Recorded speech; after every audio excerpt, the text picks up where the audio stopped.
نفس الحكم يعني يدوم من كم اسبوع. انت كنت يلعب بأليسون حارس المرمى، ترينت الكسندر ارنولد في الجهه اليمنى، ابراهيم كونرا، او تعود الرابطه لتضع هذا الرجل. تمريره والكره الاولى والتسديده، لكن خوسيه جوليان لوبوتيجي ليفربول، اللاعب الذي كان يعاني من آلام علي الوولف، والكرة الأولى والتسديدة، لكن أليسون نعم جواو موتينيو. ليفربول يسجل في هذه المباراة ذلك الموسم، وكان مسجل 64. ويلفر هامبتون المحاولة، الله يا هي الكرة التي تعود، وهذا فابينيو الكرة العالية بشكل ممتاز، يلعب الكرة الأمامية، لكن الكرة هذه جول، لكن إبعاد يأتي من داوسن إلى خارج أرضية الملعب إلى داروين نونيز، شيئا من تأتي هنا في ليفربول، والكرة على القائم الأول بعد لدينا فابينيو، والكرة التي تبعد، ولكن في اللحظات الأخيرة داوسن رأسية إبراهيم عادت بعد ذلك. يتفقون أو لا؟ خلاص جيدة، وهنا لدينا الكرة في حالة جيدة هو اليسرى، هذه خطيرة، هذه العرضية، والكرة تكلم انت عن 45 نقطة لا قادرة، يبحث عن من كانوا يعرفونه. السبان صعب أن تجد صلاح في حالة طبيعية، وجهة نظري الشخصية.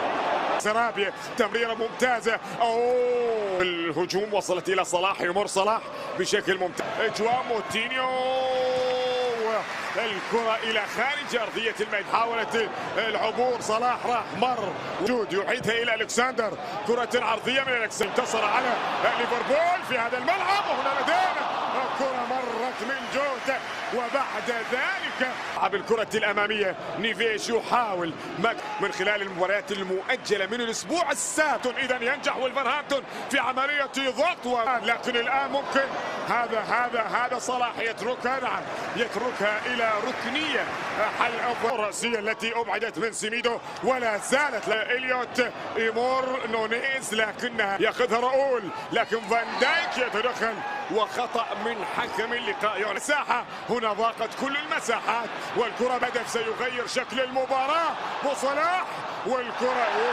عدت وشبعت، عدت يا خوسيه، خطيرة للغاية، لكن خوسيه سافل الابعاد، وفابينيو زاحم حتى فترة ماني يظهر كل ما لديه. هنا ابعاد وخطأ سيبان باسيتش، تدخل كان على نيلسون ساندر، جبهة يمنى تريد أن تعمل شيء. بطولة الدوري ما سجلوا ثلاثة، في شيء ما في شيء، لا والله. صوت إلى نونيز عرضية موجود،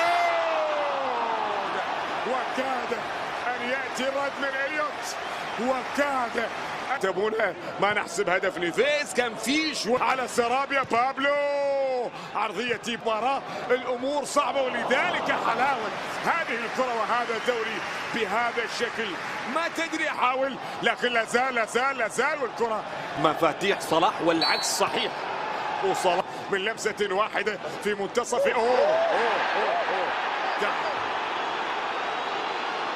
شوف إذا لدينا الكرة العالية، رأسية موجودة، والكرة مع كرة ألكسندر، والكرة التي تتهيأ، وأول إهداف،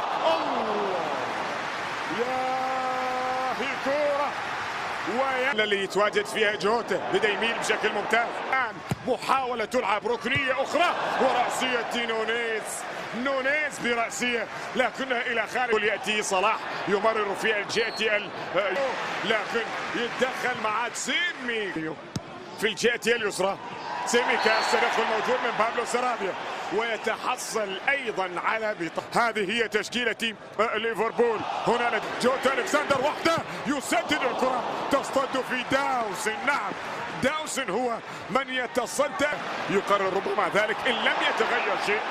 بلوك والله، لا والله مش بلوك، يجب، لأن لديه أصول جزائرية، ولذلك لدينا اللاعب الجزائري نونيز. ماذا أنت فاعل يا نونيز؟ هدر في الجهة اليمنى، ألكسندر يلعب كرة العرض، لا زالت، نعم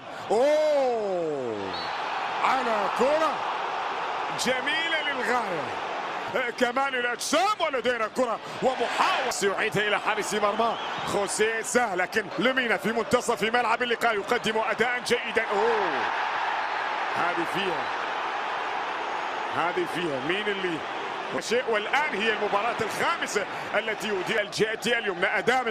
ادام يلعب الكره العريضه لكن يمرر. هذه واحده وهذه تسديده ايضا الى اليوت، ايضا الى يامور يلعب الكره العرضيه. صلاح يمرر الكره خطيره الان. راؤول تحرك يا صلاح، مرر يا صلاح واليمين. خطر ياتي الان ونونيز. نعم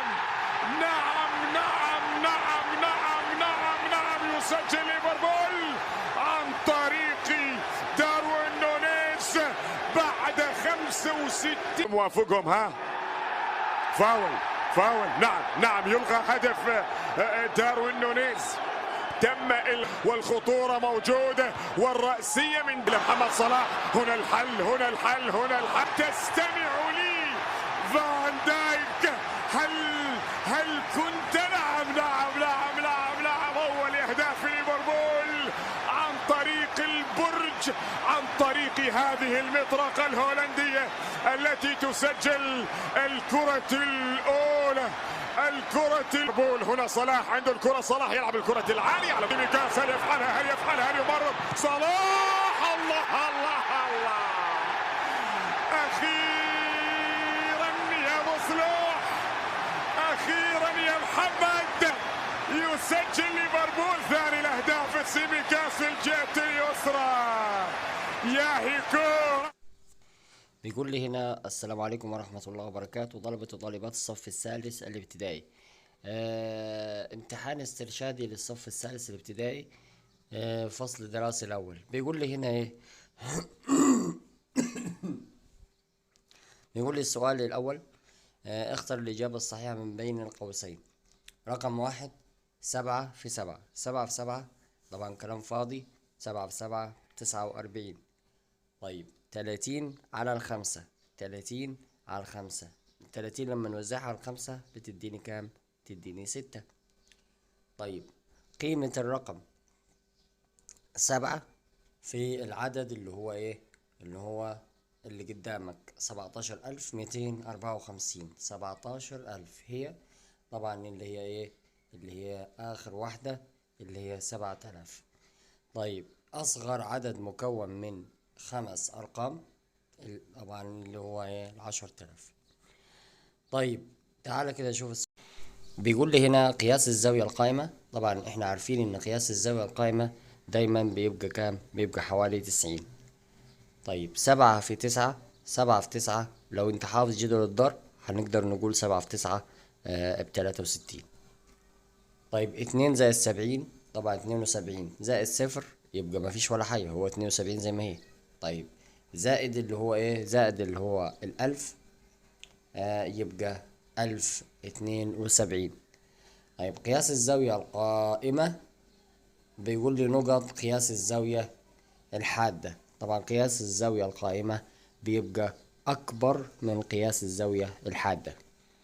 طيب أصغر عدد مكون من 4 أرقام هو أصغر عدد طبعا اللي هو إيه؟ اللي هو 10033 1023. والسلام عليكم ورحمة الله.